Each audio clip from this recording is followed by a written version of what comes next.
Atlet dancer bernama Suryadi dan pelatihnya, Nai Nunis, akan diberangkatkan ke Jepang untuk mengikuti kejuaraan dunia Road to Olympic yang akan berlangsung di Fukuoka, Jepang pada 19 hingga 27 Februari ini. Pelepasan atlet dan pelatih dancer ini dilakukan oleh KONI Aceh, Disbudpar Aceh, serta para supporter lainnya. Ketua Umum Pemprov IOD atau Ikatan Olahraga Dancer Indonesia Aceh, Khairul Riza mengatakan, pengiriman atlet kali ini merupakan pengiriman yang kedua kalinya setelah sebelumnya atlet dancer Aceh ini dikirim ke Tokyo.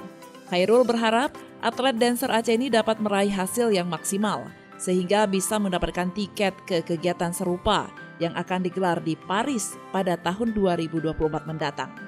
Pasang untuk atlet IOD, Ikatan Olahraga dan Sport Indonesia Aceh. Ini adalah keikutsertaan atlet Aceh untuk kancah kejuaraan dunia yang kedua. Setelah pertama kemarin di Tokyo, Jepang, di November 2022. Nah, ini adalah kelanjutan dari Road to Olympic Paris 2024.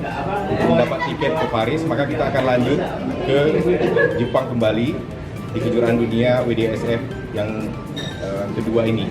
Untuk kali ini kita akan berangkatkan satu pelatih dan satu atlet.